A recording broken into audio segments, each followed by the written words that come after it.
you're here, and I'm not dying. I had a knee replacement, and I fell on it in the Minneapolis airport day after yesterday. So that's the crutches. It's nothing serious. Wow, look at all these people. Can I say something? This young man made his own coat. You have to come and stand up here and show I love coming to these shows because of the creativity, you see. Designed and made. Look at that. I want it. It would be such a beautiful winter city coat. Yeah. Well, here. There you go. Okay. Go up there, great start. Yeah. I follow this gentleman going, he's got a skull cap on? And in fact, he's tattooed his head. Did you all know that?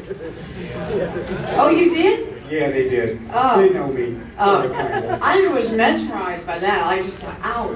Yeah, ow. I was right. But there's just, you guys are great. This is my third time in Pittsburgh. I'm sorry it's not hockey season, but you can't win them all. But this is really a fun show that seems to get bigger every single time you do it, and the costumes get more elaborate, and you people from Pittsburgh have the warmest, most polite, welcoming spirit of almost any place I've been. So thanks for inviting me back.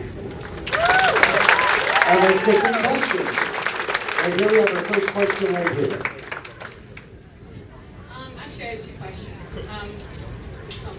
Thank you. Now, I have two different versions of Superman 2. Mm-hmm. Okay, and one for Richard Lester and one for Richard Donner. Which one is the one that you like the most? And then I have another question on that. Oh, I think the Richard Donner version is so superior to the Richard Lester version. It's not funny. I think it's the movie that was supposed to be Superman 2. And tragically, what happened is it came down to, as so many things do these days, the crooked money. The producers didn't want to pay Donner what they were going to owe him on the obviously big profits on Superman 2. We had 2 scenes left to film. So they said to Richard Lester, who they also screwed, can I say that? Just did. On when he did the Three Musketeers, because they made 2 movies out of it, and they owed him $6 million. So they said to Lester, look, if you finish these 2 scenes and take credit as director on Superman 2, we'll pay you the money we owe you. So he went, okay. And they fired Donner, and then the Directors Guild said, nah, not so fast. Any director has to have directed more than half the film and new material. So because Chris Reeve and I were unknown, or relatively unknown, and cheap, they rewrote our scenes and had them refilm them very quickly, 3 cameras at once, just shooting lights in fast. And you could tell the tacky factor from scene to scene. There's a lushness to the Richard Donner, Jeffrey Unsworth as cameraman scenes, and a wit in the writing that is absent from the new scenes. Because Tom Mankiewicz wouldn't continue as writer either once they fired Dick Donner. We were not happy about the situation, we actors. Okay, and the second one, of course, I love Chris Reeve, and I love Richard Pryor. So, I do too. You know, and so I love the movie Some Kind of Hero. And Thank of course, you. So that's one of my favorite movies as well. So how was it working with Richard Pryor? Well, I immediately went and fell in love with him, as many women did. Many, many, many women did. In fact, we had a few romances, and he'd get married in between. And I finally sent him a telegram on the last one saying, who do you think you are, Henry VIII? And his wife got it and was not pleased. But Richard was just one of those special humans. He hid, like so many insecure people do, he hid the best part of himself, which was that he was the sweetest, kindest, most gentle, loving, generous man you could ever find. And there were very few people who knew him as friends or lovers who he didn't always take care of if he knew you were in trouble. And when Richard was around, I just always knew I had what went from a lover, a few times there, a few months here, to a really dear friend, and that somehow I was always safe as long as Richard was around. So you tried to give that back to him at the end of his very difficult end of his life. What was the other part of the question? That was it. Oh, working with, I'll tell you one thing. The first scene I did with Richard Pryor, he was an amazing actor. It wasn't a comedy scene. And one of the things about acting that's so addictive is if you're doing it right, it's almost like a tango. You're so in sync. You're in what Zens call in the zone, you know when you're skiing and you just hit it, and you're not even having to think about it, and you're gliding. When you're acting and you just hit it and you're in the zone, and so is the actor across from you, there's an intimate connection that you don't get much in real life. It's one of the reasons we're so addicted to it and to working with other good actors. And the first scene I did with Richard, I went, oh my God, he's like a masterful actor. He's not a stand-up comic. This guy's a serious man. And I said to him after the first day, I went, wow, I'd move an eyelash half inch to the left, and he was right there. He was so present. It was overwhelming. And I said, you're a great actor. He said, yeah, I know my craft. I worked hard at it, but nobody lets me be anything but funny. And sure enough, halfway through the movie, they came down and demanded that Richard be funny, and it broke his heart. I'll tell you a funny story from that movie. We had a love scene, and he was in black person body makeup, and I was in white person body makeup, and we were supposed to be making love. Well, it smeared all, there's kind of a big mess going on there, and people wiping you down between shots. There's nothing less romantic than a love scene in a movie.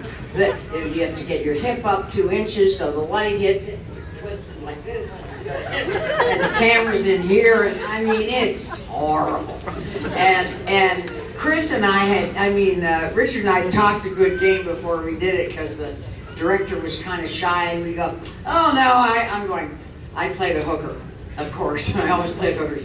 I went, well, I'll have an orgasm here. And he goes, yeah, I'll come over here. And then I'll work up it. We had all this verbal going on, and then came the day we were just petrified. So we drank a couple of bottles of champagne and tried, first of all, to even kiss, and we were so nervous, and the whole set was nervous, and it was horrible. And finally, Richard said, I gotta go to my trailer. And he came back wearing, I think it's a jock strap, and on one cheek of his bum it said yes, and on the other cheek it said no. And he just cracked everybody up, and then we went for it. But one of the great tragedies, I think, of Richard's career is that no one ever let him play a straight character, and he could act the pants off anyone. Yeah. You're welcome. Hi. Hi. Of course, first I want to thank you so much for being here. You're one of my favorite actors, and I really look up to you. My question is about Black Christmas, because it's one of my favorite movies, and I think it's one of the scariest movies ever made. The original, not that remake. Thank you. And you're so funny in it, and so wonderful. And my question is, because I've noticed all of the best horror films have humor in them, and they either not comedies, but they make you laugh, and there's memorable comedic scenes. And I just wondered how you feel about the combination of humor and horror in movies like Black Christmas, and what's your view on that? Well, I've talked actually a lot about it, because I think the studios in Hollywood, especially lately, I mean, they massacred that last Halloween from that wonderful director, I hate being 65, I've gone blank on his name, and I love him, Rob Zombie. Horror and thriller audiences are way brighter than they're given credit for. I really know this for a fact. And so when you cut out the humor, which gives you a break from the tension, which you need to psychologically have in order to build tension up to a higher level, it should go up, break, up, break, up break, and then a climax. What now is happening, certainly happened on the little tiny part I had in Halloween in the Rob Zombie movie, is they're cutting out everything except the stabbing and the slashing and therefore they're not scary, they're not funny, they're not really all that entertaining, it's just a bunch of blood. So the humor in horror movies is, I think, a tip of the hat from the filmmaker to the audience saying, I know you get it, and I get it too, and here, let's have a good giggle together on this one. Because, let's face it, afterwards you sit around and go, did you believe what she said right before she hacked him to death? Something like that. And so, I think it's a great technique. I think it should be in there. And it makes them just way more, you watch it for fun. You know, you really do watch it for fun. You don't really want to think you're about to die. I don't think. So I think it's really important to be in there. Yeah. What was it like Where are you? Thank you. Oh, What was it like to work with Christopher Reeve throughout the Superman movies? well, that's the question I get so much, and I never know how to answer it. And I'll tell you why. And you'll understand more when you're older. Do you have a sister? Okay, could you describe your sister in like one sentence? No, because you know their good side, their bad side, when they're having a cranky day, when they're having a funny day. You have your own cranky days. If it's a piece of your life, it's usually pretty complex. So a relationship that you form on a movie that goes on, the first one took a year and a half to shoot. We were a year over schedule. I think it's a record. And you get to know someone so well that you see all the sides of them. So we were kind of like an older sister. It was like Lucy and Charlie Brown, frankly. And I was Lucy, I hate to say. And oh, Chris, knock it off. And then he'd go, don't you stay in character? He was like this all the time. I mean, he just was always Superman. In fact, at one point, one of the contraptions we were flying in broke, and we spun upside down, and he reached out his hand, and afterwards I went, what were you doing? And he said, I thought I could hold us up. That's how far he took going being in character. I used to hide books down my front, because, and then he'd go, don't you stay in character? I go, Chris, we circled the globe all week. We're sitting here and we look left, and I've been Lois Lane for a year. I can handle it. And I pull out my book. And then we'd have another little bicker brother-sister fight. But we would go ice skating together in England. You know, we hung out a lot. When he first had his first baby, brought him right over to the house. So, you know, he was his family. So he was everything. So I can't answer that question simply. There were some days I wanted to kill him. Some days he wanted to kill me. Some days we got along like a house on fire. He hated it when I beat him at chess. And it was one of those relationships where I just knew him really, really, really well as a friend. Yeah. Okay, so I just wanted to ask. I know once you're in the Superman, you're kind of always there.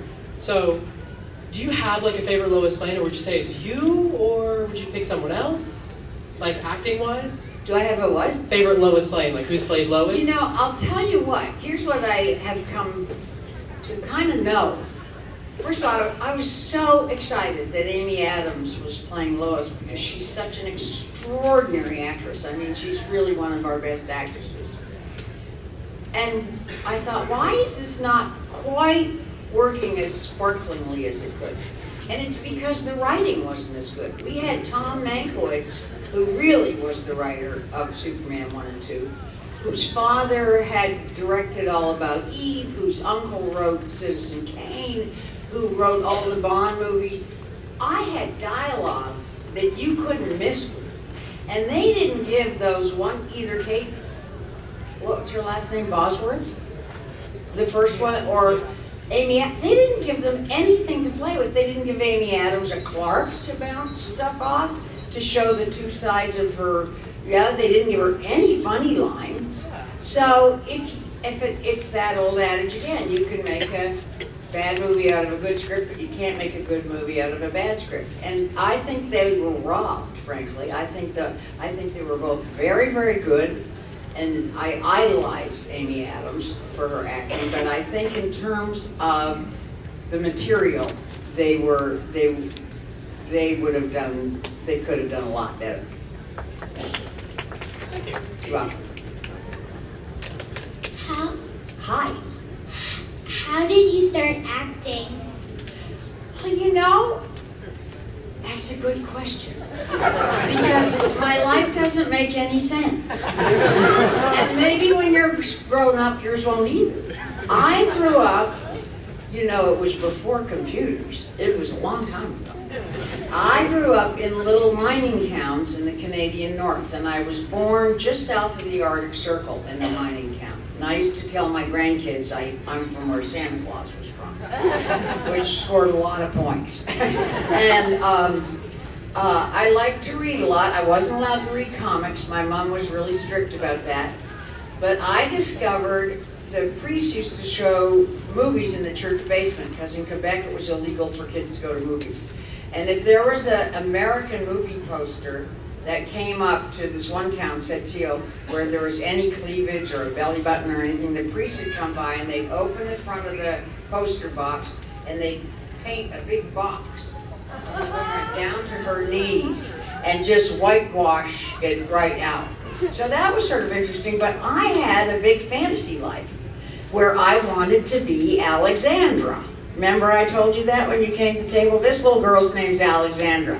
And I hated Margaret. I thought, oh, yuck, what a dull, dopey name. I want to be Alexandra. So I had this whole fantasy life that I kind of lived in a lot, because it was much more interesting than living in a mining camp. And so at about 9 years old, I decided I was going to be, not an actress, a movie star. Because I'd seen some movie magazines with Fabian and Troy Donahue, and I had really bad taste. No Marlon Brando for me. I wanted Ricky Nelson.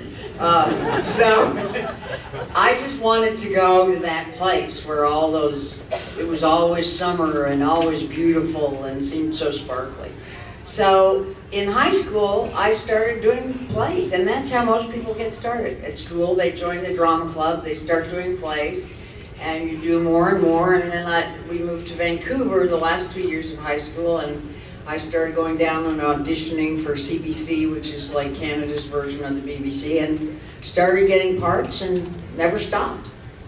And at 18, I read an article about a Canadian agent who handled, an agent who handled Canadians, so I wrote him a letter and went, "Here I am." And he wrote back and said, "Sorry, I've never heard of you. And you don't live here." So I took that as an invitation to go to Hollywood. So I borrowed $400, and I got on a plane and checked into some really sleazy motel, and this guy actually came and met me, and I got a part that week, the big part, in a big movie that Norman Jewison directed. So I was really lucky, but I was young and too dumb to know I was lucky. I just thought, yeah, this is how it's supposed to work. Yep. And went from there. What is your opinion on Batman versus Superman in a movie? You know, I don't know anything about Batman. I wasn't allowed to read comics. And I grew up in Canada, and it was, despite, I remember Jerry Brown, the governor of California, saying to me, "Canada, that's just one big North Dakota. It's a different culture." I know, all right. And so my knowledge of Batman and Spider-Man and all of that was nil. And except for, because my grandson fell in love with Spider-Man, I know a little bit about Spider-Man, but I don't know much about Batman. But Michael Keaton does live in the same little town in Montana as I do. He's a nice guy. So I guess Batman must be a nice guy. That's all I know about Batman. Michael Keaton's a great guy, and he's a stand-up comic. Did you know that? He's one of the funniest people you'll ever meet. Is he from Pittsburgh? Oh. Well, I'll just say hi from Michael. He's a great guy. Hi, I want to repeat repeat the thanks here. It's lovely to see you here. Oh, thank you. You were mentioning earlier about your experience with Richard Donner in Superman 1 and then Richard Lester in Superman 2. And I'm going to assume a lot of people already know about that Right. whole thing. But what I wanted to ask was that you had made a small, I guess, cameo-ish appearance in a later Donner film, in Maverick. And I was like, oh, maybe we'll see more of her, show up in some other later Donner films. I was sorry I didn't get to see her. I was kind of hoping maybe that would work out. But so, did you stay in touch with Richard? Oh Donner? yeah, I just talked to him about a week and a half ago. I love him as deeply as I love anyone in my family, and he remains family to me. I love him to pieces. This is a director, the only one I know of, who could get a crew to work 18 hours a day and never complain, and because he took really good care of everyone, was so full of love, was funny, was warm. He's just one of the great guys of all time. He's right up there with James Garner, who we just lost, who was another truly one of the greatest guys in Hollywood. Donner wanted me to be in the movie he made about basketball called Inside Moves, but I didn't want to play the lead. I wanted to play the tortured drug addict. He's going, oh, Kidder, for God's sake, that's not, we're going to cast so-and-so for that, and it's not right for you. I want you. And the actress who played it got an Oscar nomination, so I was really mad at myself. But, no, the Maverick thing, he got a lot of his friends to come in and do little cameos on that one. And it was just fun. I got up there and he'd forgotten he'd already given that part to someone else. So the two of us got together and rewrote it as two sisters, quoting the Bible. Because I went and said, you gotta let me go home, Harry. I always called him Harry, because he could never remember anyone's name. And with Chris, he'd go, John, Peter, Robert, and he would do it with me, Catherine, Elizabeth, and I finally went, fine, Harry, and it stuck, so I always call him Harry. But he had cast someone else, and the party then gave to me, and he said, well, we'll send her home. I went, no, you can't do that. So she and I worked out that weird little bit. It was fun. Hi. Where are you? Wave your hand. Oh, there you go. What was your favorite part about filming Superman? Gosh, there were so many favorite parts. There's a cliche that we're like family on movie sets, but on that one we really, really were, because we were all in England, away from home, and Harry Dick Donner was the dad, and we celebrated birthdays, his 50th, Chris's birth of his first child. I was going through divorce. I mean, there was a lot of real life going on, and we kept it in that family. And so, again, it's like, what was it like working with Chris Reeve? I don't know what my favorite, it was everything. It was life for a year and a half. It was our whole life. And it was very hard when it ended to re-enter civilian life, if you will. It was really strange to wake up and not have to get up at 6 and race the studio and get your makeup on. And I felt pretty lost for a few months after it was over. So it was a very happy time in my life, filled with a lot of love and work that was a delight to do. It doesn't get much better than that. Yeah.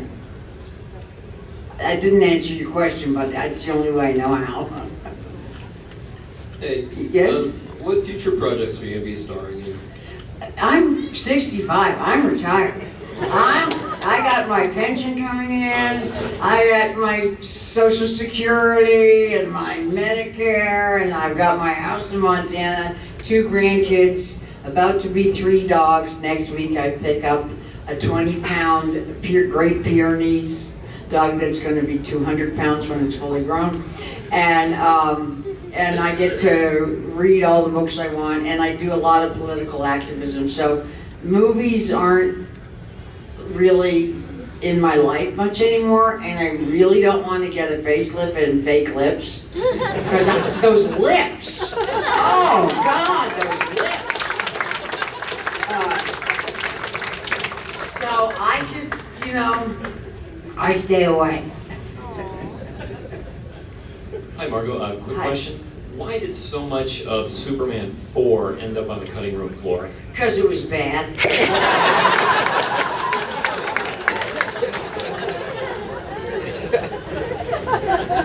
So bad.